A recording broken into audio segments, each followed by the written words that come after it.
Right, let's do this properly now. Ah, they're venom fang skeevers, are not ordinary skeevers. They're no ordinary skeevers. Alright, let's get the Wabbajack back. Guess I got my Wabbajack back. Quick save. Don't forget to save, which is what I forgot to do. Hang on, what are my favorites? Oh, I've got that stupid sprint activated. Did I take damage from that though? Yes, I do. So that's what I was taking most damage from. My own bloody spells.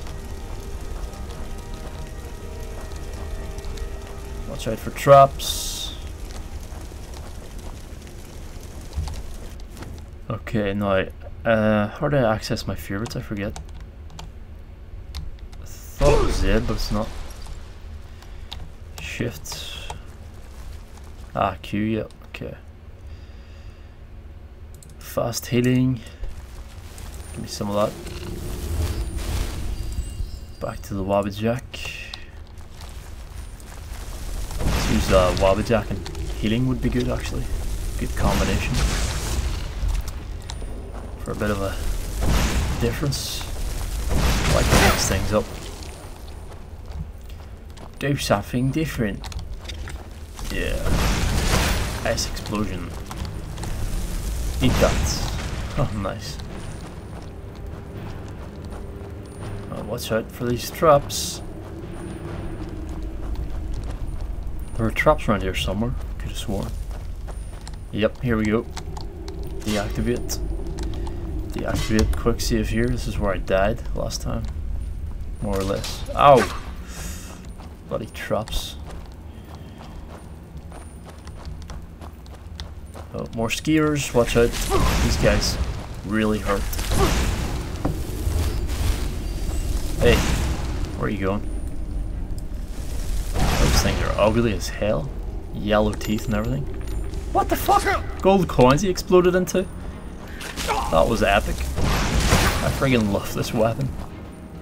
He actually exploded into gold. Epic, and I can actually loot the gold. Hey. Tremora? Shit, where'd he come from? Items, quickly. Give me some heals. Healo? Healo? What the hell's healo? Just heal. Enter.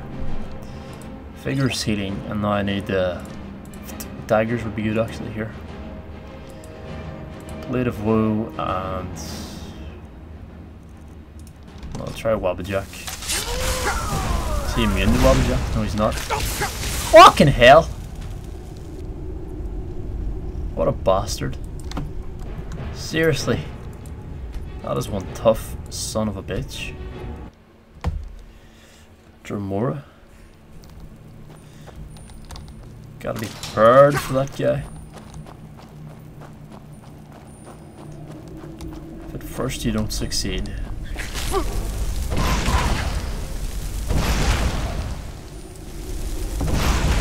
Right, now we should be well prepared for this. Turned him into a bunny. Off he goes. Quick save. Take this Dremora out. Where is he? Dremora! Hemlin? Who the frig is he? Turned him into a mud crab. Sick.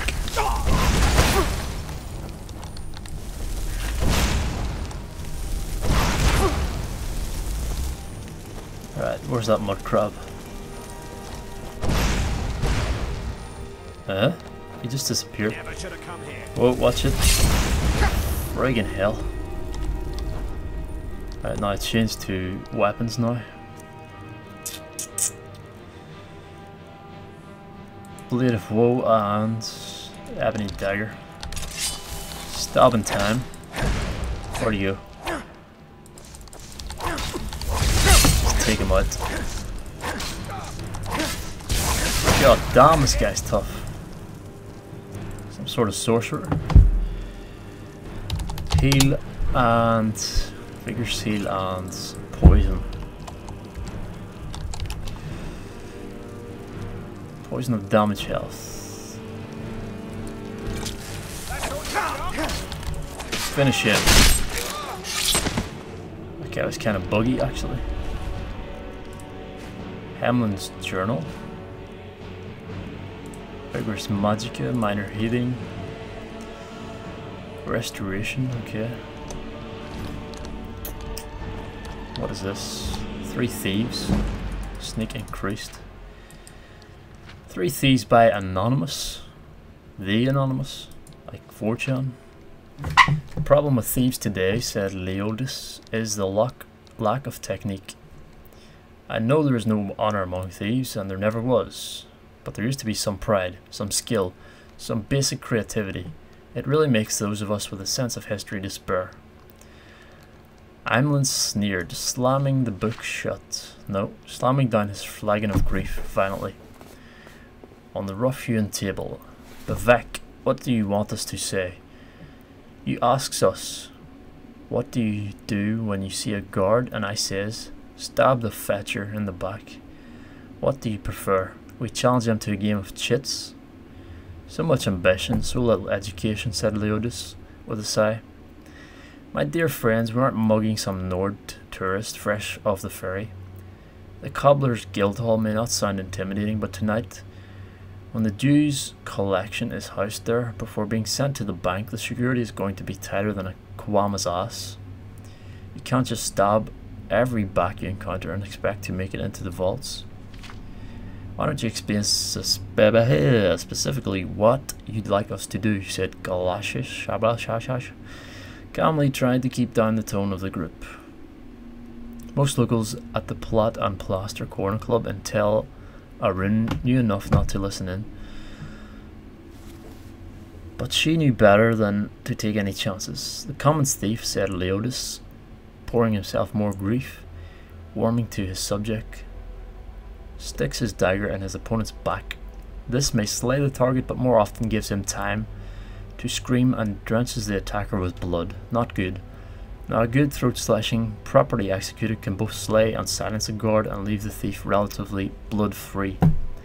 And after all, after the robbery, we don't want people seeing a bunch of blood-soaked butchers running through the streets, even in Tel Arun. That's likely to warrant suspicion. If you can catch your victim lying down asleep or resting, you're in an excellent position. You place one hand over the mouth with your thumb under the chin, then use your other hand to slit the throat and quickly turn the head to one side, so the body bleeds out away from you. There's a risk here of becoming blood-stained, and if you don't move the head quickly enough. If you're unsure, strangle the victim first to avoid the blood that tends to spurt out in 3-foot jets when someone is stabbed while alive. Good advice, that. A very good friend of mine, a thief in Genesis, whose name I won't mention, swears by the strangle and slash technique. Simply put, you grab your victim's throat from behind, and while throttling him, you batter his face against the opposite wall.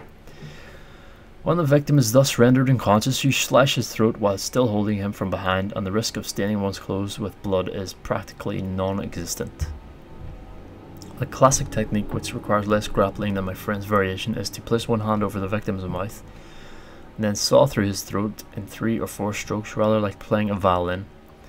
It requires a little effort, and while there's quite a bit of blood, it all jets forward away from you. There's no reason when one knows one is going to be slitting some throats not to take some precautions and bring some extra equipment. The best neck hackers I know generally carry a bit of wadded cloth on the aft side of their knives to keep the blood from getting on their cuffs. It's impractical for this sort of assignment, but when you're only anticipating 1 or 2 victims, nothing beats throwing a sack over the target's head, drawing the string tight, and then supplying the killing blow or blows. Emlyn laughed loudly. Can I see a demonstration sometime? Very soon, said Leodis. If Galcia has done her job. Galcia brought out the map of the guild house, freshly stolen, and they began to detail out the strategy. The last several hours had been a whirlwind to all. In less than a day, the 3 had met formulated a plan, brought ore, stored the necessary ingredients, and were about to execute it. Not one of the three were sure whether confidence or stupidity were driving the two. But the fates were aligned. The guildhouse was going to be robbed. When the sun set, Leodis, Galcia, and Emlan approached the cobbler's guildhouse on the east end of town. Galcia used her caboose of stoneflower to mass descent from the guard wolves as the three passed over the parapets. She also acted as the lead scout, and Leodis was impressed. For someone of relative inexperience, she knew her way through the shadows. Leodis' expertise was demonstrated a dozen times, and the guards were of such a diverse variety he was able to demonstrate all of the means of silent assassination he had developed over the years. Emlan opened the vault in his unique and systematic method. As the tumblers fell beneath his fingers, he softly sang an old dirty tavern song about 99 loves. The 99 loves of Boatha. He said it helped him focus and organize difficult combinations. Within seconds the vault was open and the gold was in hand. They left the guildhouse. An hour after they entered, no alarm had been raised. The gold was gone and the corpses lay pooling blood on the stone floors within. Well done, my friends, well done. You've learned well, Leodis said as he poured the gold pieces into the specially designed compartments in his tunic sleeves, where they held fast with no jingling or unusual bulges. We'll meet back at the plot and plaster tomorrow morning and split up the bounty. The group parted ways. The only person who knew the most covert route through the city sewer system, Leodis, slipped in through a duct and vanished below. Galcia threw on her shawl, muddied her face to resemble an old fla fortune teller, and headed north. Emlan headed east to the park, trusting his unnatural senses to keep him away from the city watch. Now I teach them the greatest lesson of all, thought Leodis as he sloshed through the labyrinth tunnels. The labyrinthine tunnels of sludge. His guar was waiting where he left it at the city gates, making a laconic lunch of the chokeweed shrub to which it had been leashed. On the road to Vivek he thought of Galicia and Emlan. Perhaps they had been caught and brought in for questioning already. It was a pity he couldn't see them undergoing interrogation. Who would break under pressure first? Emlan was certainly the tougher of the two, but Galicia doubtless had hidden reserves. It was merely intellectual curiosity. They thought his name was Leodis, and he was meeting them at the plot and plaster. The authorities wouldn't, therefore, be looking for a Dunmer named Sathis, celebrating his wealth miles and miles away in Vivek. As he prodded his mount forward and the sun began rising, Sathis pictured Galicia and Emlan not undergoing interrogation, but sleeping the good deep sleep of the wicked, dreaming of how they would spend their share of the gold. Both would wake up early and rush to the plot and plaster. He could see them now, Emlan laughing and carrying on, Galicia hushing him to avoid bringing undue attention. They would take a couple of flagons of grief, perhaps order a meal, a big one, and wait. Hours would pass, and so would their moods.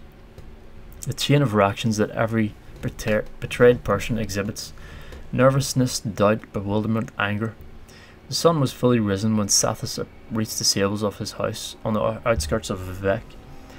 He reined in his gear and filled its feed. The rest of the stalls were empty. It wouldn't be until that afternoon, when his servants returned from the feast of St. Realms in Genesis.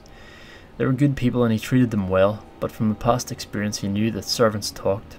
If they began to connect his absences with thefts in other towns, it would be only a matter of time before they would go to the authorities or blackmail him. After all, they were human. It was best in the long run to give him a week off without pay whenever he was out of town on business. He slipped the gold into the vault in his study and went upstairs. The schedule had been tight, but Sathis had given himself a few hours to rest before his household returned. His own bed was wonderfully soft and warm compared to the dreadful mattress he had to use at the canton in the Tel Arun. Sathis woke up some time later from a nightmare. For a second he opened his eyes. He thought he could still hear Emlan's voice nearby, singing the 99 loves of Boatha. He lay still in his bed waiting, but there was no sound except the unusual creaks and groans in his old house. Afternoon sunlight came in through his bedroom window in ribbons catching dust. He closed his eyes. The song returned and Sathis heard the vault door in his study swing open. The smell of stone flour filled his nose and he opened his eyes. Only a little of the afternoon sunlight could pierce the inside of the burlap sack. A strong feminine hand clamped over the mouth and a thumb jabbed under his chin. Just as his throat opened and his head was shoved to the side, he heard Galassa in her typical calm voice. "Thank you for the lesson, Sathis." That was a friggin' epic story. That was awesome. So she ended up assassinating him, the master who taught her the lessons. Such is the life of an assassin. Highly dangerous, highly... well, people tend to betray each other in that line of work. I'm gonna take that. Okay, so where do we want to go from here? That was quite a long story too. Just felt like reading it though, so... through the cobwebs. Oh, what was that, a trap? Luckily we didn't get injured by that though. Okay, through here, Honningbrew Meadery, so this is where we want to poison the mead. Do we have to sneak through here? There's no one here, right? Sweet roll. So where is the poison? Alright, we want to put it in this container. What's in this chest, first of all? Ugh, broke. Only got 20 lockpicks left, so you gotta be careful. Oh, come on. What is it, straight up? It is too. Should always try straight up first. Alright, let's dump the poison in the vat. Now we just leave, right? Need a key to get out there. So I think how you get in that the front way is by pickpocketing him, obviously, and then... oh no, there's a key here. That'll do. Key was hanging right there. But obviously to get in from the outside you need to pickpocket him to get his key, I would assume.